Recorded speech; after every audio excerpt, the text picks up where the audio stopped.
It loosen right back up again. What does that tell you? You tighten up. Getting hot. This now. This is that tool I had out there. Flat file and a round file. I take here, I don't have a lot of damage on this chain. It just dulled the edge, okay? Look at the edge I put back on there. If I see any damage there, I'm gonna roll it back up, take the damage off that leading edge.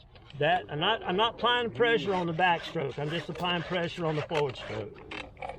Fast as I go around it, so I flip it around here now.